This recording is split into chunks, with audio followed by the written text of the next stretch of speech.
신학 국어 양철식 쌤입니다. 오늘 지금 세 편째 제작 중입니다.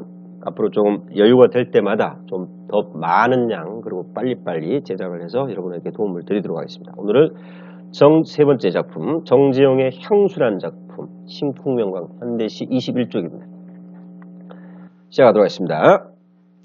넓은 벌 동쪽 끝으로 옛이야기 지줄대는 자, 이 지줄대라는 것은 밑에 보시면 알겠지만 소리를 내는 겁니다. 이게 청각적인 겁니다. 지줄대는 실개천이 휘들어나고. 자, 이게 재밌는 표현이네요. 그러니까 여기서는 실개천, 얼룩배기, 지라로, 집배기 이런 토속적 이미지의 시어를 사용하고 있다는 점 첫 번째로 꼽도록 하겠습니다. 그리고 다시 돌아가서요.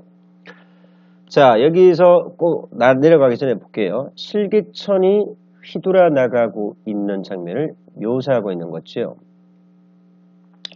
자, 근데 이 실개천이 휘돌아 나가는 걸 청각적으로 옛이야기를 지줄대다 라고 표현했습니다. 뭐 의인법도 되겠고요. 청각, 이런 시각적인 대상을 휘도는 모습을 청각적으로 형상한 것으로 볼 수도 있죠. 자, 다시요. 그러니까 묘사하고 있습니다. 이 작품 제목이 향수인데요. 고향에 대한 그리움이잖아요. 자, 이렇게 먼저 고향의 모습을, 전경을 묘사하고 있죠. 자, 다양한 감각을 제시하는데 그 다양한 감각이 공감각적 표현으로 많이 등장한다는 점 눈에 보셔야 됩니다. 얼룩배기 황소가 해슬피란 단어가 나오는데 이건 좀 약간 어려운 단어지요. 그 해슬피란 말은 해석 자체를 정확하게 어떻게 해야 될지 모르겠지만 해가 질 무렵 시간적 의미로 이해하기도 하고요. 또 두 번째는요. 해설피를 느린 걸음을 걷는 소의 어떤 느린 걸음 그리고 또 슬픈 소리 뭐 이런 것들로 이해하기도 합니다. 어쨌든 여기서 그냥 시간적 의미로 볼게요. 금빛 게으른 울음을 우는 거죠. 이것도 보세요. 울음소리를 형상하고 싶은데 금빛으로 표현했습니다. 공감각적 표현이지요. 청각을 시각합니다. 우는 곳이 어디겠습니까? 고향이겠죠. 그곳이 차마 꿈엔들 이칠리야 이 작품의 전반에 계속 반복적으로 나타난 일종의 후렴구입니다. 자, 어떤 기능을 하냐고요? 이런 거 합니다. 형태적 안정감, 시 전체 통일성, 운율 형성하죠. 고향에 대한 그림이 강조되기도 하고요. 영과 연을 구별하는 기능도 하죠. 내신 문제에서 가끔 출제하기도 할 겁니다. 자, 이런 작품은 전통적인 시가의 어떤 맥락과도 같이 하고 있습니다. 예를 들면 민요에도 드러나고요. 또 어디 드러납니까? 고려, 소교에도 이런 후렴구의 반복이라는 게 드러나지 않습니까? 같이 연결해서 생각해 주시면 더 좋을 것 같아요. 자, 그 다음 보겠습니다. 지라로의 제가 식어짐. 이것도 재밌는 표현이죠. 그러니까 제가 식는다는 건 촉각적인 표현입니다만은 지라로라는 건 화로입니다. 화로. 질그릇으로 된 화로인데 거기에 제가 식는다는 말은 무슨 말입니까? 이 불을 떼었던 것이 다 꺼져간다는 얘기잖아요. 그러니까 시간이 경과한 거죠. 그래서 이것도 시간의 흐름이라는 보이지 않는 추상적인 대상을 구체적으로 감각적으로 형상해냈다는 점에서 중요합니다. 자, 요거는 제가 별표를 하나 붙이도록 하겠습니다. 확장표를 이용해서. 자, 이런 것들은 출제가 잘 된단 말입니다. 이것도 보세요. 똑같은 표현이지 않습니까? 자, 빈 밭에 밤바람 소리 말을 달리고라고 되어 있거든요. 보세요. 말을 달리는 건 시각적인 거예요. 그런데 여기서 표현하고 싶은 것은 빈 밭에 말 달리는 소리처럼 바람에 세차게 지나가는 거거든요. 그러니까 소리예요. 소리를 시각적으로 형상해낸 거죠. 그리고 이거 바람 소리를 그러니까 말을 달린다라고 표현했으니까 이게 일종의 화류법이다. 이런 얘기고요. 공각적. 자, 여기서 계속 강조하고 있습니다만은 표현 자체가 상당히 어떻습니까? 공감각적 표현이 상당히 다양하게 출제되고 있고요. 나오고 있고요. 또 추상적 대상을 다 구체적으로 이렇게 형상하고 있다는 점 눈여겨봐 주셔야 돼요. 얇은 조름에 겨운 늙은 아버지가 집베개를 도다. 이거는 도다란 말은요. 오늘 정확하게 표현하면 도두어가 맞지요. 고이시는 곳. 그곳이 차마 꿈엔들 이칠리야. 자, 이 지우개를 치우고 난 다음에 제가 한번 정리를 잠깐 좀 해보고, 아직 끝나지는 않았지만 상당히 많이 남았습니다. 이제 좀 중요한 얘기라서요. 자, 이 여기서 가장 강조되고 있는 게 제목에서 이미 뭐가 나오냐. 자, 제 이 얘기를 꼭 한번 해드리고 싶은데요. 좀 지우개요. 여기 좀 지우겠습니다. 지우개가 작아. 아, 참. 지우개가 너무 작아. 그죠? 좀 컸으면 좋겠는데. 자, 이걸 좀 지우고요. 야, 다 지웠습니다. 자 이제 바꿔서요. 잠깐만 제가 바꿔서 얘기해 보겠습니다. 자 여기다가 한번 써볼게요. 중요한 얘기는요. 이런 거 생각해 보세요. 향수란 제목이 이미 뭐예요? 정서가 다 표현되어 있는 거 아니에요? 고향에 대한 그리움 나왔잖아요. 그럼 이걸 출제하는 게 좋겠습니까? 아니잖아요. 그러니까 표현 방식을 출제하는 것이 훨씬 효과적이지 않겠습니까? 여러분이 출제자라면. 그래서 제가 봤을 때는 이런 제목이나 이런 걸 토대로 작품을 읽어봤을 때 출제 영역이 어느 쪽이겠느냐 예측을 한번 해봤으면 좋겠습니다. 자 일단 이 작품은 끝나지 않았지만 주제라든가 이런 걸 먼저 한번 정리해보고 넘어가 보도록 하겠습니다. 이 작품은 그냥 보여진 대로잖아요. 예. 고향에 대한 추억과 그리움이 중심이고요. 토속적 시로 나왔다 했지요. 감각적 이미지를 통해서 향토적 정감을 드러낸다. 여기 보시면 많이 나와요. 시각적 이미지를 청각화하기도 하고요. 자 이런 거 청각을 또 시각화하기도 합니다. 자 이렇게 보이지 않는 대상을 또 구체적으로 드러내기도 하잖아요. 앞으로 쭉 나오면 알겠지만 고향의 모습이 어떻게 돼요? 병렬적으로 돼 있다는 점. 후렴구 있다는 점. 이런 것들이 이 시에서 상당히 중요한 부분이지요. 자 다음 장으로 넘어갈게요. 3년입니다. 흙에서 자란 내 마음. 자, 어린 시절을 회상하고 있는 거 아니겠습니까? 회상 부분이죠. 파란 하늘빛이, 이 하늘빛은 뭐예요? 동경하는 세상. 화살은요, 그러니까 자기 지향하는 하늘을 향해서 막 쏘아댄 겁니다. 뭐 하는 겁니까? 예, 미지의 세계에 대한 어떤 동경이나 뭐 이런 것들이죠. 자, 그게 도달하지 못하고 떨어졌겠죠. 풀숲이스에 한추름 있을 적시도 그것이 참 꿈인들. 자, 이건 과거 얘기죠. 과거 어린 시절을 회상하고 있습니다. 어린 시절, 유년 시절이죠. 어떻습니까? 이런 꿈과 이런 것들을 가지고 있던 시절. 그래서 호기심으로 가득 찼던 시절을 떠올리고 있죠. 전설바다에 춤추는 밤물결 같은 귀민머리, 검은 귀민을 흩날 어린 누이야. 자, 그러니까 이건 뭐예요? 실제로 밤물결이 있습니까? 전설바다에 춤추고 있어요. 역동적 이미지죠. 누이의 머리결이 꾸불꾸불한데요. 이게 뭐예요?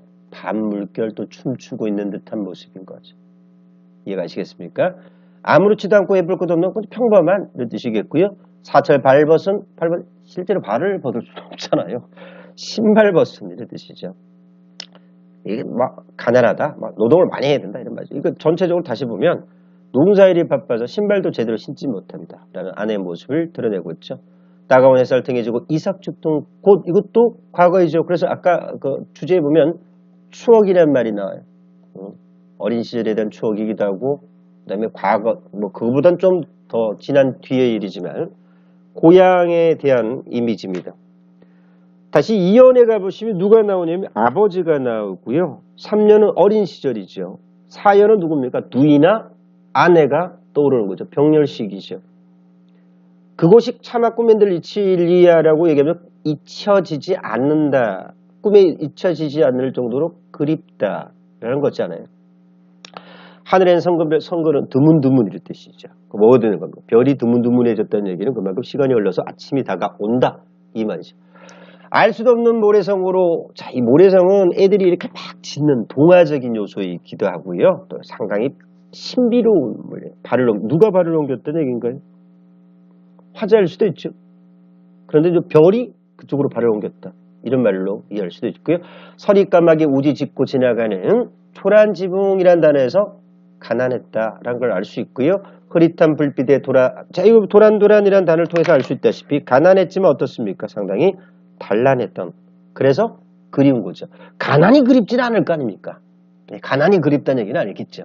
그러니까 가난했지만 온 식구가 옹기종기 모여 도란도란 이야기 나눌 수 있는 그런 곳이 차마 꿈엔들 잊히겠느냐 안 잊힌다는 얘기니까 이것도 일단 서리법 쓰고 있는 거는 뭐 말 안 해도 이제 아시겠죠. 자, 정리해 볼까요? 자, 이걸로 옮기도록 하겠습니다. 캠을 옮기고요. 자, 좀 지워서 설명을 드리도록 하겠습니다. 조금만 지워도 되겠네요. 머리결 그린 거죠. 예, 자, 깔끔하거든요. 쫙! 자, 됐고요. 자, 이쪽 한번 봅시다. 그러니까 이 시는 가난하지만 나오지요. 가난하지만 평화로웠던 어린 시절 고향에 대한 그리움을 그린 겁니다. 자, 어떻게 그렸다고요? 다양한 감각적 이미지를 통해. 제가 아까 이거 나온다고 그랬죠? 그리움의 정서는, 이건 정서라고 본다면, 이건 뭐예요? 표현법일 거 아닙니까? 제가 이게 더 중요할 걸로 보여요. 자, 밑에 가면 실개천이란 단어 이외에도요, 예, 얼룩배기 황소, 집배기, 지라로 이런 단어들이죠. 향토적 정감을 일으키는 겁니다. 다음. 이거 뭐예요? 후렴구가 반복하면 어떤 현상에 전체적 통일성을 확보하고요. 형태적 안정감을 주지요. 운율을 형성하기도 하고요. 화자의 뭐예요? 그리움의 정서를 강조하기도 합니다. 자, 다른 사람이 고향 마을과 그곳에서의 기억, 추억을 떠올리고 있죠. 자, 회상적 태도 말고 뭐예요? 그리움이죠, 당연히. 다음 문제로 넘어가 볼까요? 두 문제를 동시에 올려놨으니까 옮겨다니면서 문제 풀겠습니다. 1번, 이 시에 대한 설명으로 가장 적절한 것은 의도적으로 어순을 도치해서, 도치법이 있었나요? 왜 이러냐 자꾸. 예, 미안합니다. 도치법 없었어요. 향토적 소재와 시어를 통해 시적 분위기를 형성한다. 이거 적절하지 않습니까? 향토적 소재 뭐 있었습니까? 집배기, 뭐 지라로, 실개천, 얼룩배기, 황소 이런 것들이 예, 소재이자 시어로 시적 분위기. 시적 분위기는 어떤 건데? 그리움의 정서, 그 옛날의 고향의 모습, 그리움 이런 거죠. 자, 그 다음에 현재 시제를 사용하여 화자의 현재 처지를 부각하고 현재지 처지 부각하고 있는 게 과거에 대한 그리움이죠. 청자에게 직접 말하는 듯 후렴구 의지였습니까? 일리야 뭐는 말이에요? 청자에게 말합니까? 청자 별도로 없었던 것 같은데 과거와 현재를 대비했던 거 현재 모습이 거의 안 나타나요. 안 되죠? 자, 2번 문제 여기로 옮겨고요. 캠 지우라고요? 싫어요. 자, 1부터 5까지 내용을 적절하지 않고 시어의 함축적 의미를 이해한다. 표현상 특징을 살펴본다. 이거 다 중요한 거네요. 구조적 특징, 정서와 태도, 제재의 의미 파악. 다 좋은 겁니다. 요거요. 감상할 때 사용하시면 좋을 것 같아요. 이거 손질 좋네요. 자, 함부로 쏘는 화살은 유년 시절의 미지색에 대한 품었던 화제 막연한 소망. 아까 설명드렸지만 이 화살이 어딜 향한 겁니까? 꿈을, 즉 하늘, 동경의 세상을 향해서 마구 쏘아댔던 겁니다. 막연한 꿈, 막연한 소망. 맞는 말. 2번, 금빛 게으른 울음은 풍요롭고 낭만적인 고향의 모습을 청각적 이미지를 형성한 거예요. 풍요롭고가 삐 소리 나는 겁니다. 위 시에서는요, 마지막 초란 지붕이란 표현도 그렇지만 이 초란 지붕을 토대로 봤을 때 풍요롭다고 판단할 근거는 안 되는 거죠. 그리고 이 시에서는 낭만적이라고 얘기해야 될지도 잘 의문입니다. 이 시는 뭐 평화롭다 정도는 맞을 것 같아요. 평화롭다든지 한가롭다든지 이런 건 맞을 것 같아요. 1년에서 나타나는 어떤 풍경이라는 것은 평화를 나타낸다고 볼 수 있습니다.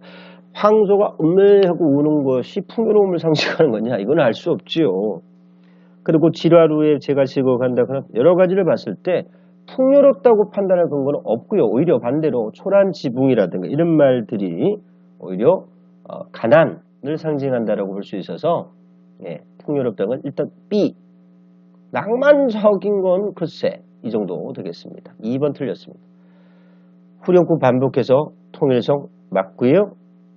회상을 통해 화자의 그리움 회상 맞고요.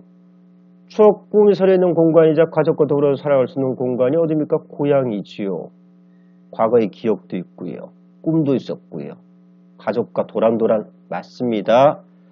자, 이렇게 해서 세 번째 작품 정재용의 향수까지 마무리 지었습니다. 고생하셨고요. 곧 이어서 네 번째 작품 접동새도 강연할 예정입니다. 고생하셨습니다.